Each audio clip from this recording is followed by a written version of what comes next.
first night of the high school football playoffs here in the Mountain State. Abby, starting tonight, it really doesn't matter what your record was coming in during the regular season. It's a new beginning tonight. Bridgeport Indians in the playoffs for the 27th year in a row. And if you go back even further, 36th time in the last 37 years, the Indians, as consistent a program as any in the state. They are one of many schools around the Mountain State that are going to be accepting donations for Roane County's Alex Miller, the Roane County high school football senior who unfortunately passed away a week ago after he collapsed on the field. And they're going to be taking donations right here at the ticket booth right when you walk in the stadium. First session of day one of the state swimming championship in the books here in Morgantown. Carson Winkie pretty emotional after his final game in his high school career and saying that everyone doubted this team, didn't know if they would have the athletes to make up for the difference there. But I think it was said best on the sidelines, Bridgeport brought football players to this game. It's opening day, obviously. That's why you're here. At any level of baseball, what's the excitement level of an opening day? There's nothing like it at any level. I remember going back to Little League in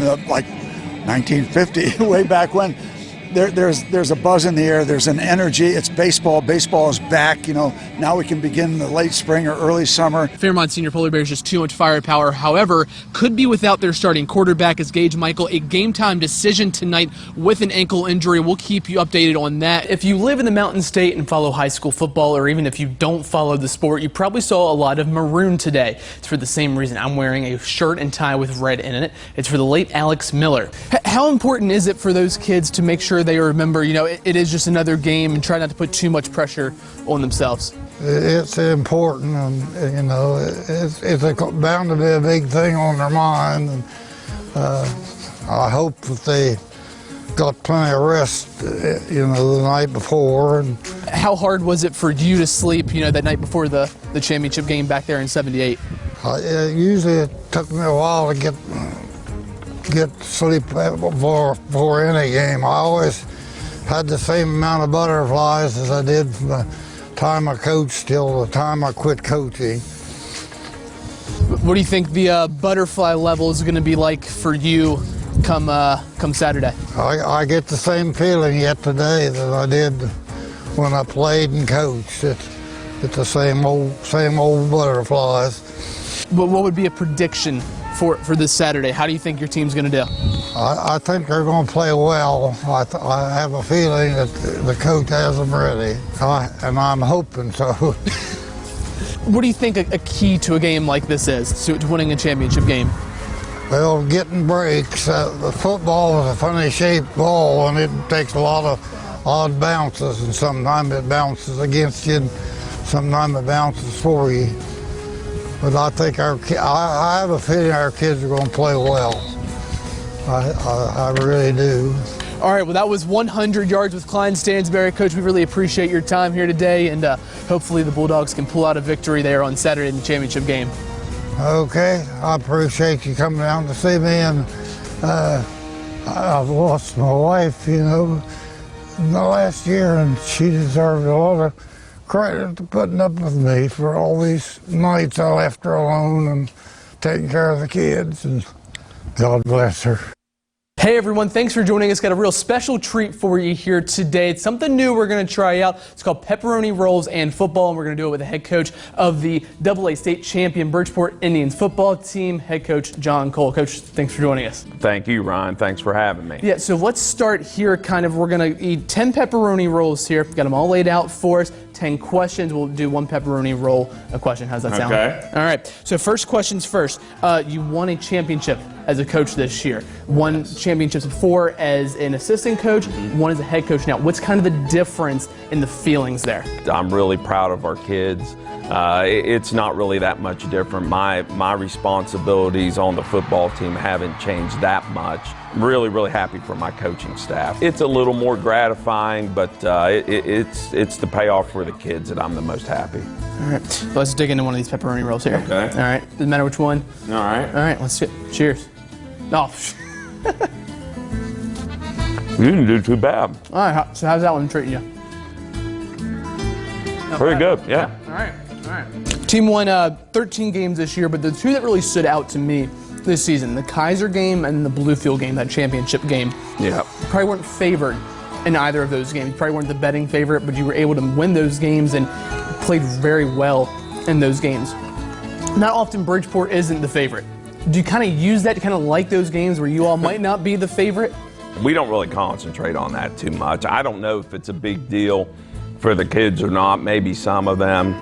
You know, we know they're big games, obviously. We want to be prepared for them. I felt warm-ups especially for the Kaiser game and for the Bluefield game that at least the linemen were ready to go. I didn't know whether we would win or not, but I knew they were going to play really, really hard. I don't know, as a coach, you can just feel that. And especially for you kind of as a line coach, can you more so get a grip or kind of get a tell on your team with those guys up front? When that's where everything starts. Yeah, I mean, when we're not hitting, when we're complaining about this or that or a bump or a bruise, I start getting a little nervous because I know what it takes for them, especially in the big games, what it takes for them to be successful. All right, let's dig into the second pepperoni roll here. Okay. Yep. All right. A little cheese in here. Yeah, a lot of cheese in that one. A little bit different style there, right? All right. So I like that one a little better, I think. All right. Well, we'll see how you feel. We got 8 more to go. Oh boy. Oh, it's beautiful. It's way more green than I thought it'd be. Really hilly, and I mean, obviously I've never been to West Virginia, but the town itself is very spread out, and it's a beautiful town. So I've really enjoyed driving around and seeing the town and being able to meet the people here and just get to know the landscape itself. I love it here. It exceeded my expectations for sure. I mean, I didn't really know what I was getting into, but the people out here are awesome. They've all been really nice all around the city and stuff, and couldn't have asked for a better host family too. Like they've been, awesome people to stay with.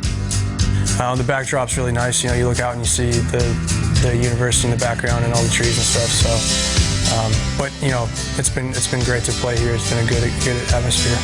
From what I can see is the university kind of rallies around the sports teams here, and that's definitely something that is similar to Nashville and Vanderbilt. So that's been nice to see, even though classes in session, you see the billboards and just the atmosphere and people asking about the sports and stuff like that. So I mean, that means a lot to be here.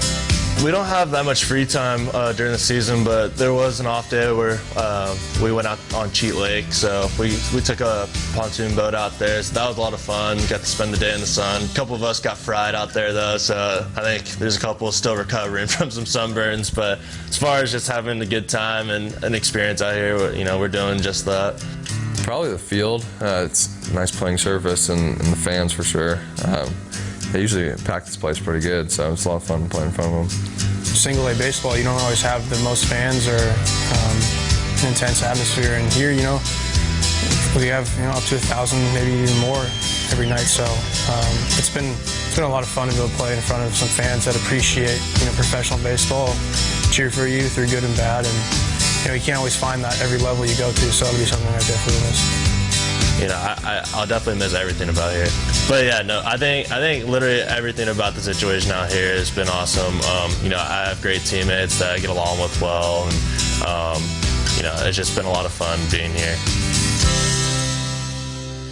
Rivalry games, great catches, great defensive plays, playoff implications, and us probably making fun of Dylan Godet. That's what we've got on tap for you here tonight in the Honda Sports Zone. Liberty coming off a big win last week over North Marion. They travel to Kaiser tonight for their first round playoff game. Morgantown hosting number 6 Wheeling Park tonight, and a Thursday night game on the gridiron, and this one was worth the wait. This is the visiting locker room in Morgantown. At the original start time, Wheeling Park's bus got stuck in traffic. The Patriots don't get there until 7:20, and this game delayed until 8 o'clock. Under 10 to go now. Murphy heaves up a 3. Praise Chukwudeze out of nowhere. Put back slam. Take another look. We'll slow it down for you. Coach Freeman. Look at that. Coach Freeman, what happened there? We talked to him a lot about crashing the glass. And when the shot went up, like I said, from the bench, looked like it was going in, and then out of nowhere comes Praise and got the tip in. Like I said, it was just a heck of a job by him. Looking downfield for a target, but can't find anything before being dropped by Ryan Smith. That looked like Dante Stills last night getting to the QB. And then later on in transition, Olivia Tollin behind the back to Bonamici and 1. Huskies up by 6 after 1. Fireworks after the game, but here's one during the game. Auburn's Jake Randa all over that pitch. A 3-run blast for the son of former Pirates infielder Joe Randa. Irish down by 3. Jaden West, he fixes that, knocks down the triple. Final seconds of the first half, Kenzie Melko sizing up, pulls up, and knocks down the shot. As time expires, he ties the game at 39-all. He's going to take this one back to the house, and then look at the wave goodbye here from Cameron Rubenstein. There he is, next Lewis County possession. Pass tipped, and Cole there again. Back-to-back pick sixes for the sophomore. The Indians up big at the half, and they cruise. What would mean more to you, winning that first championship, doing something you all hadn't done before, or winning a second one potentially this year? I mean, now it's winning the second one. We're in the moment now to win it. UHS has never won one, let alone 2. So we're trying to go back to back and see what we can do.